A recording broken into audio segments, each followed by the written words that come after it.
Mesdames et messieurs, chers téléspectateurs, amis et habitués de votre chaîne Congo Web TV et de votre site CNN News, bonjour, bonsoir.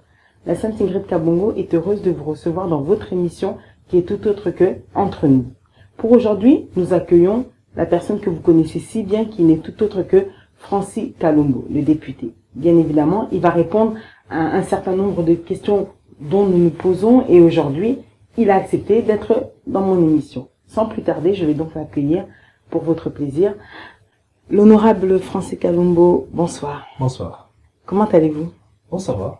Alors ici, dans notre capitale, on vous retrouve encore pour un nouveau numéro.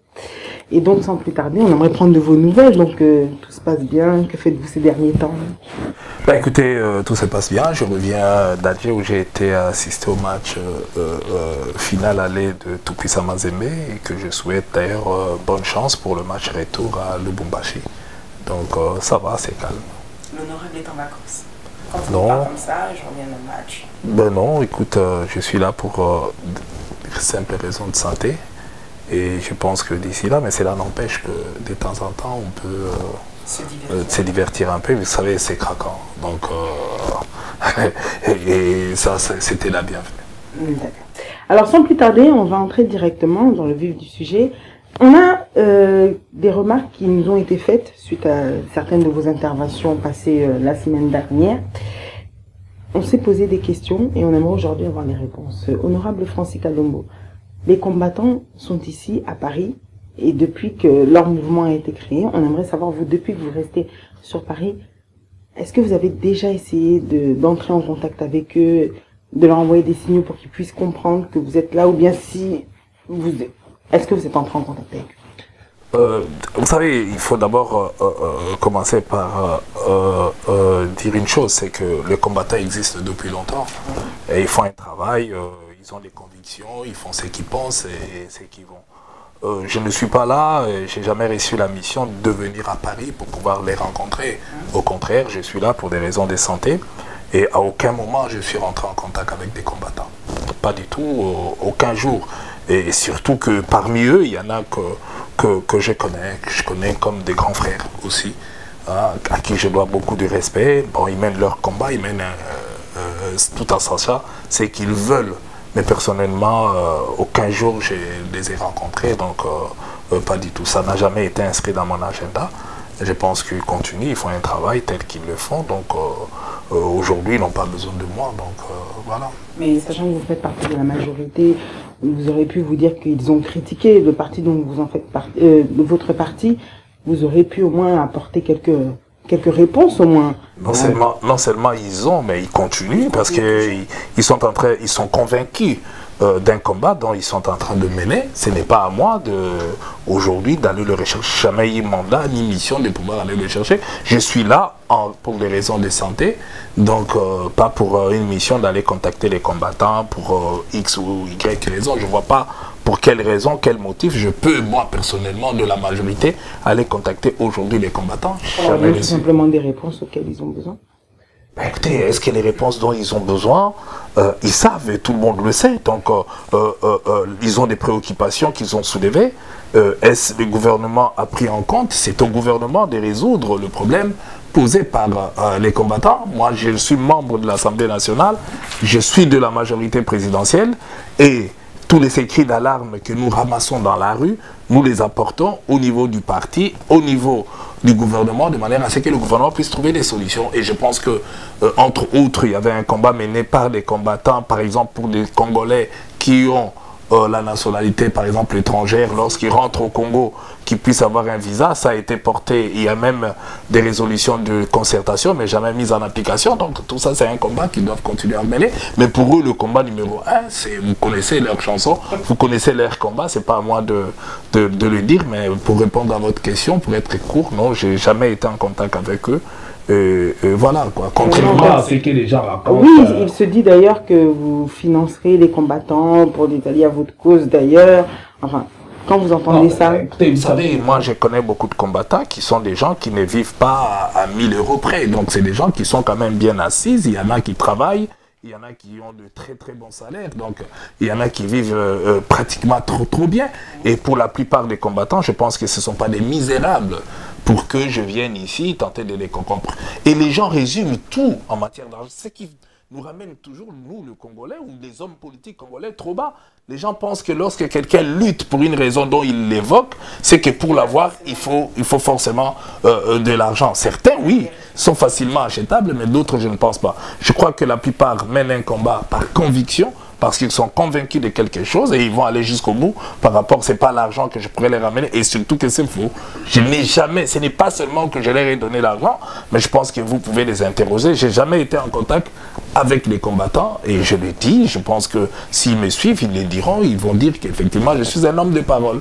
Et moi j'ai un franc-parler en politique et j'ai décidé de faire la politique comme ça et je continue. Si j'étais en contact, je vous dirais que j'ai eu des réunions avec des combattants, chose impensable aujourd'hui. C'est peut-être pour saboter la lutte des combattants qu'on tente de dire ça, mais je crois que non, pas du tout. Pour votre cas, ce n'est pas le cas.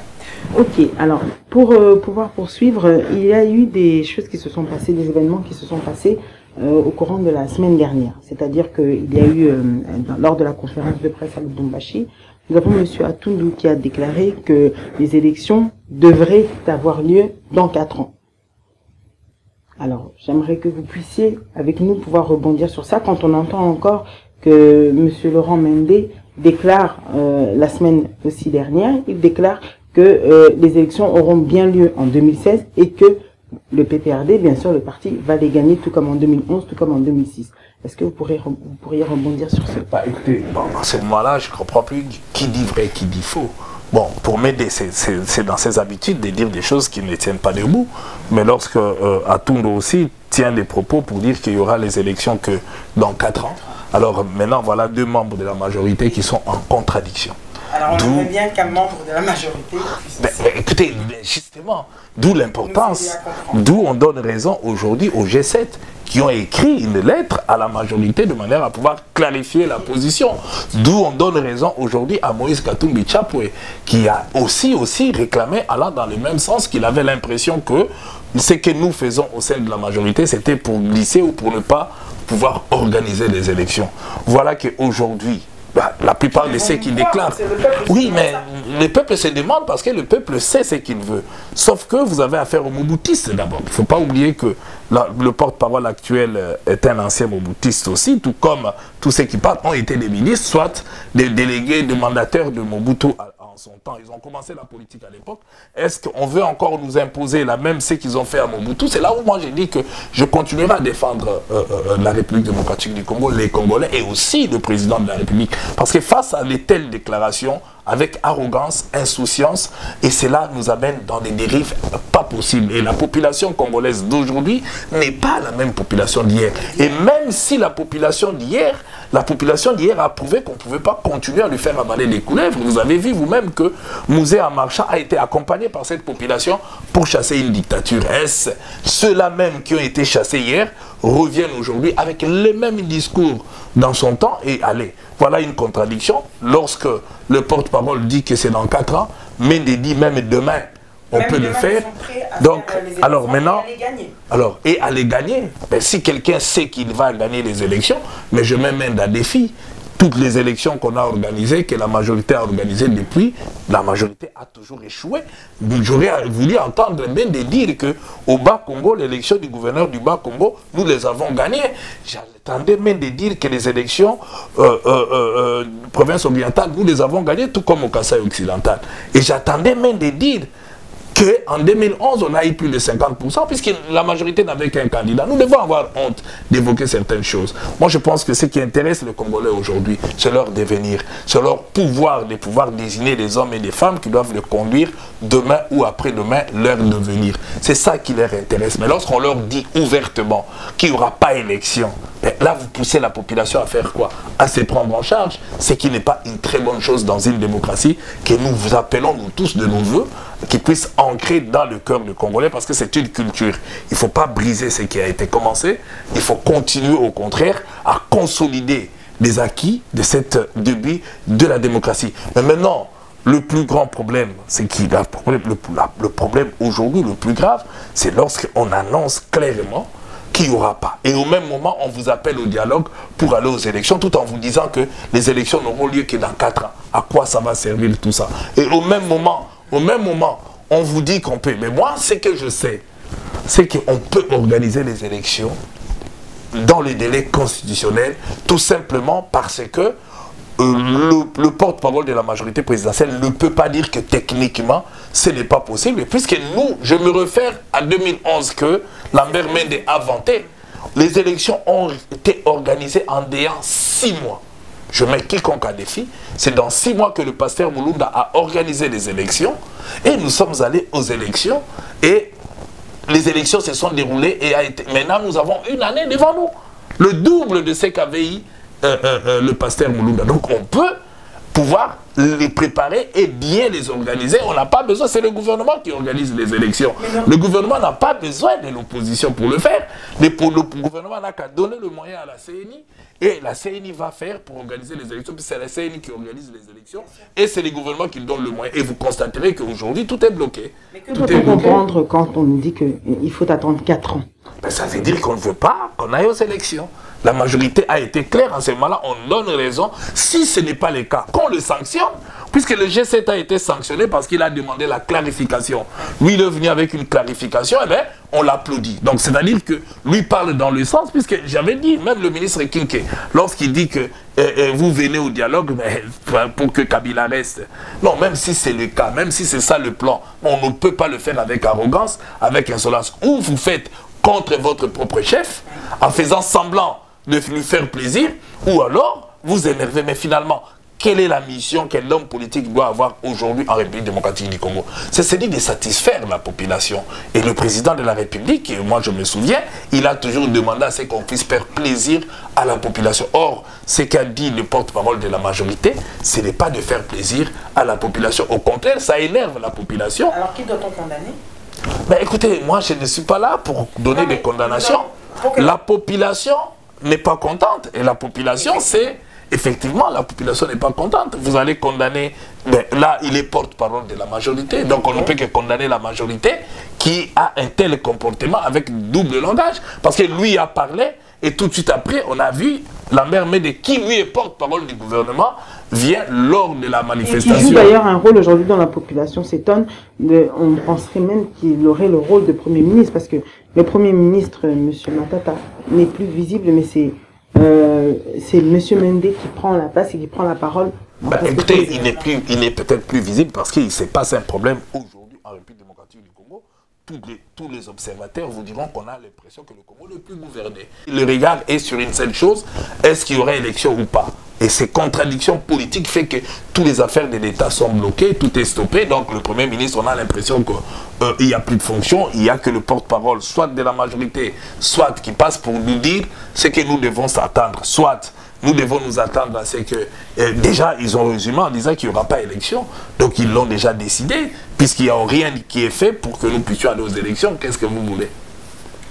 Merci, honorable. Nous allons marquer une courte page de publicité. Nous allons revenir pour cette émission. À tout de suite.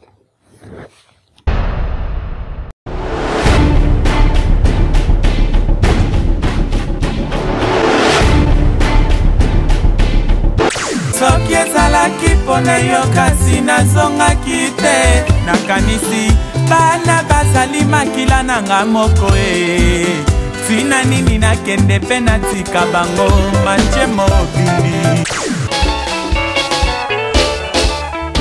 ale sala isala mwanake tuzaluboko sale sala isala mwanake tuzaluboko sale mama yo mama zaluboko sale mama yo mama zaluboko sale maloba esilingai na monoko soyeka ukinga na koloba nini pona nini soki bolingo eleki etindaka moto nyonso na mokili na makanisi ya malamu fumusi elanga ata mwa fololo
Congo yo.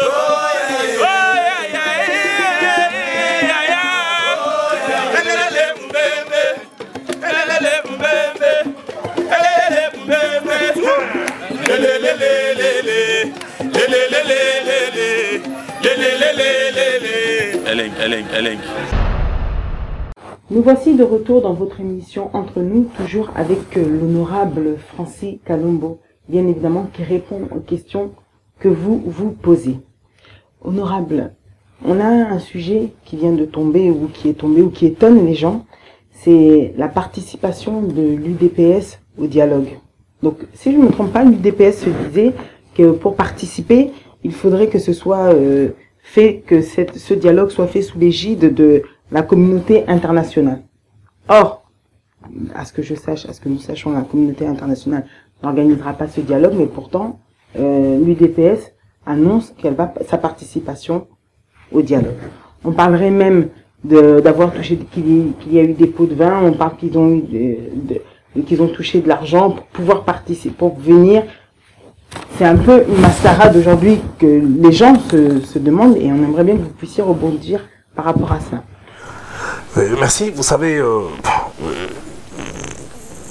Madame Kassongo, face le peuple congolais, a arrêté de croire aux officiels.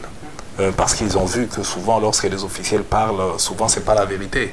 Et ils ont l'habitude de croire aux rumeurs. Et les rumeurs, souvent, s'avèrent être exactes aussi. C'est ce qui fait que souvent, ils ont cette habitude de croire face aux contradictions, d'ailleurs, que nous sommes en train de voir. D'un côté, le porte-parole du gouvernement qui vous dit qu'en 2016, il y aura élection.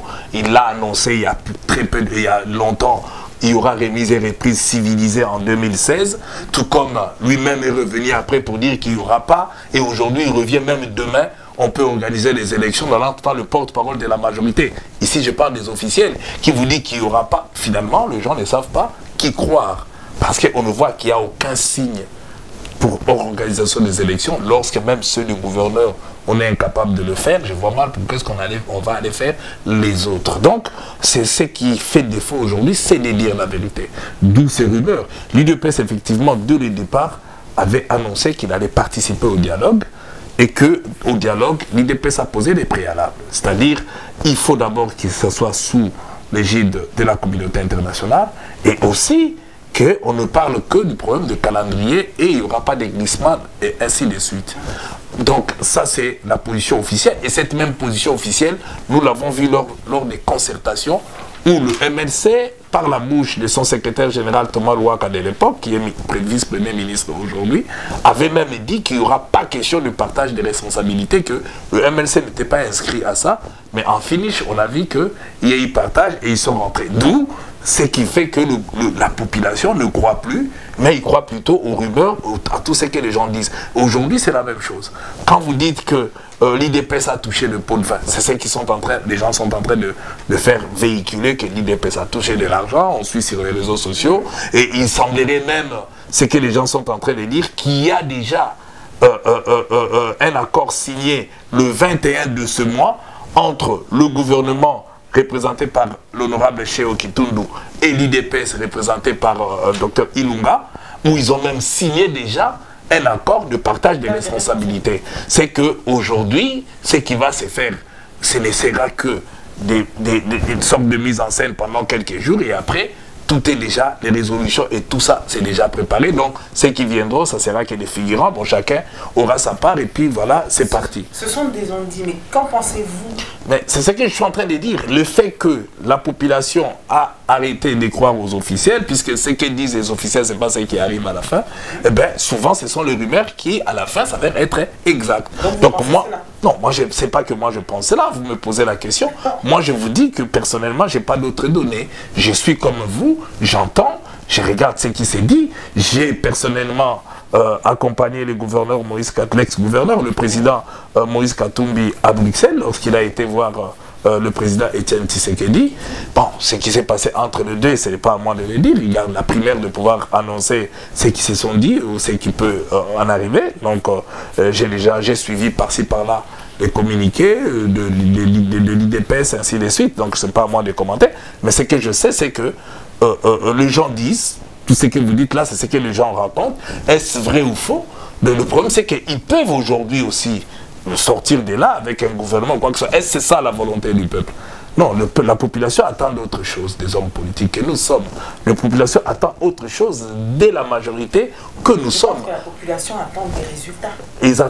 Ils attendent aujourd'hui, la population n'attend qu'une seule chose, qu'on les appelle à aller choisir les autres dirigeants, puisqu'ils en ont, ils ont déjà, les autres sont déjà fait mandat. C'est ce que la population est en train d'attendre. Alors, tout ce que nous allons faire qui va à l'encontre de l'attente de la population, ça sera sans la bénédiction de la population, d'où la population sera incapable d'accompagner ce que nous allons pouvoir faire. La preuve, les concertations, on a eu un gouvernement à la sortie des concertations.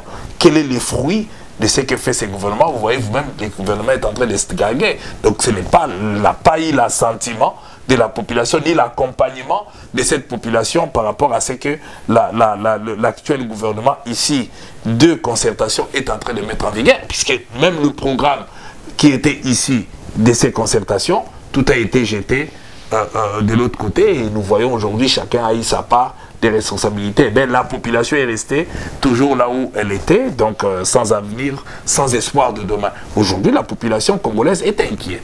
Inquiète par rapport à son avenir. Inquiète, la population s'interroge. Où allons-nous?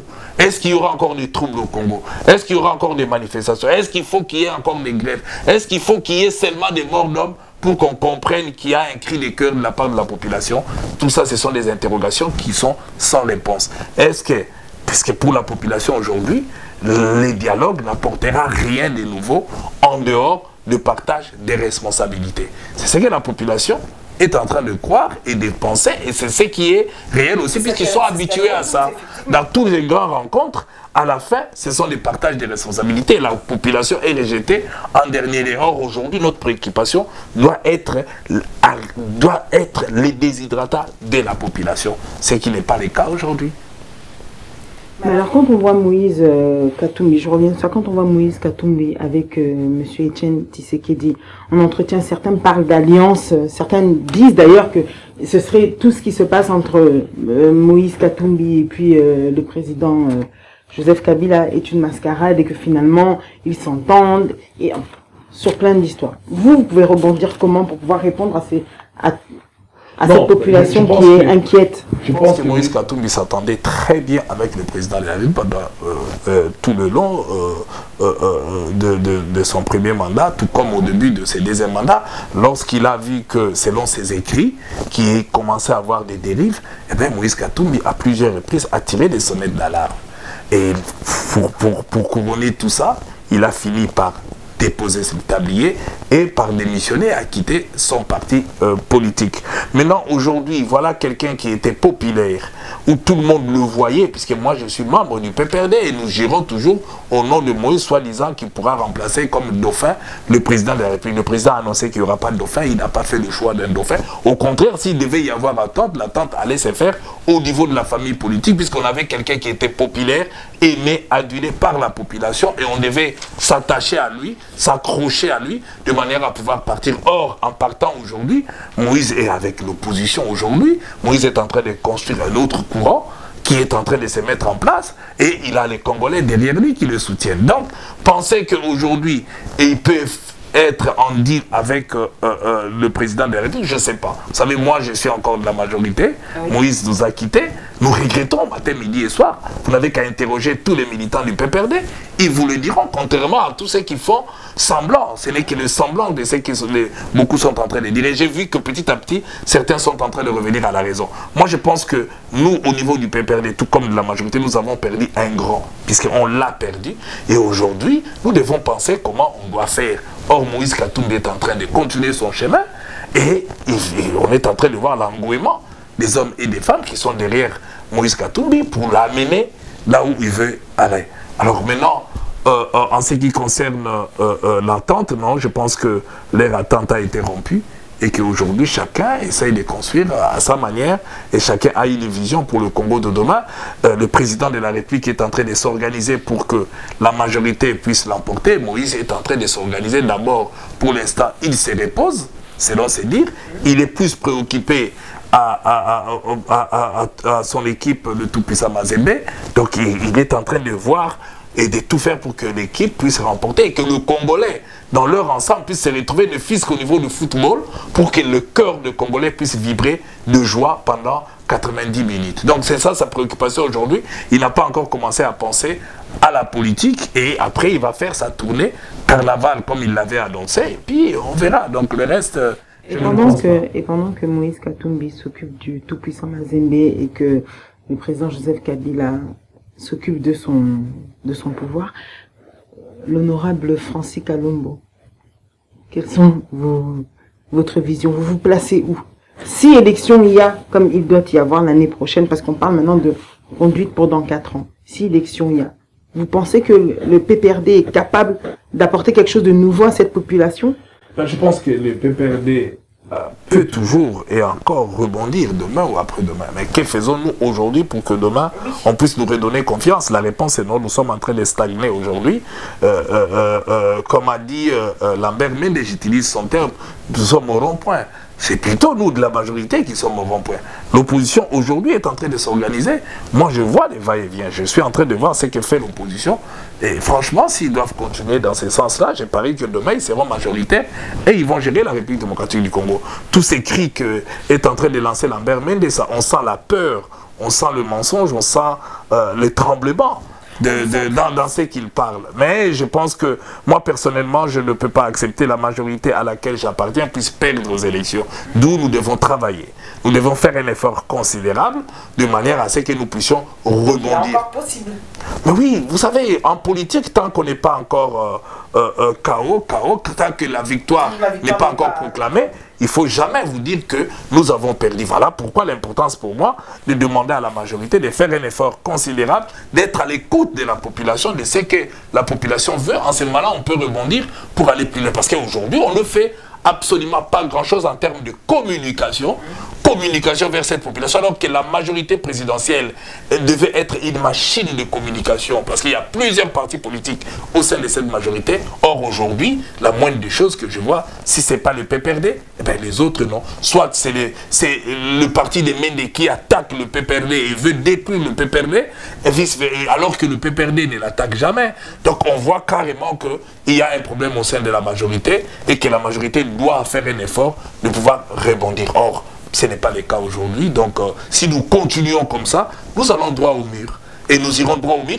Ce n'est pas par défi, ce n'est pas par soumission que nous allons soumettre la population à être toujours derrière nous. Nous allons régner par défi. Oui, mais pour combien de temps? Parce que nous pouvons aussi dire aujourd'hui, nous mettons quoi? Il n'y aura jamais élection en République démocratique du Congo, il n'y aura rien. Mais ça va durer pendant combien de temps? C'est ça la vraie question. Est-ce que nous, de la majorité, nous posons la question, maintenant qu'on a refusé les élections de gouverneurs, et on ne veut pas aller aux élections. D'abord, au départ, on a refusé de faire même les élections des députés au niveau de chaque province. Donc c'est un plan qui était peut-être bien planifié, mais nous allons continuer comme ça jusqu'à quand? Parce que ceux-là qui sont là aujourd'hui ont été chassés hier, parce qu'ils ont refusé les élections, ils ont refusé de donner la parole à la population, et on pensait pouvoir régner avec terreur, mater la population et régner. Ça va durer combien de temps et pour quelle finalité? Parce que ça peut durer 2 ans, ça peut durer 5 ans, tout comme 10 ans, mais la fin de ce genre de gestion a toujours été catastrophique. D'où l'importance de réfléchir et de tirer des conclusions dès maintenant,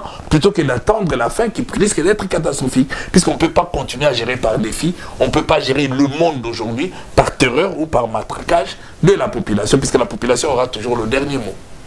Merci, honorable. Une dernière question avant que nous puissions chuter. Pourquoi le PPRD n'a pas voulu organiser des élections pour les gouverneurs, mais a préféré nommer des commissaires? D'abord, ce n'est pas le PPRD qui organise les élections. Le PPRD n'est qu'un parti politique au sein de la majorité. Mais je pense que si je lis l'arrêt de la Cour constitutionnelle, on a pensé qu'il y avait un problème de force majeure qui en réalité n'en était pas un, puisque contredit toujours, c'est ce que j'ai dit, la contradiction au sein de la majorité. D'un côté, lorsqu'on va demander, on dit qu'on n'a pas de moyens, mais après, j'ai suivi le porte-parole du gouvernement dire non, on avait des moyens, mais le moyen n'avait pas été budgétisé. On pouvait lui rétorquer. On a construit l'immeuble intelligente qui a coûté au moins plus de 40 millions et qui n'était pas non plus budgétisé. Je suis l'autorité budgétaire, je sais beaucoup des choses qu'on a fait ne veut pas être budgétisé. Voilà, lorsqu'on doit donner la parole au peuple, on dit non, non, non, c'était pas budgétisé, on ne peut pas débloquer 2 millions de dollars. Donc on n'a pas voulu que ces élections puissent avoir lieu.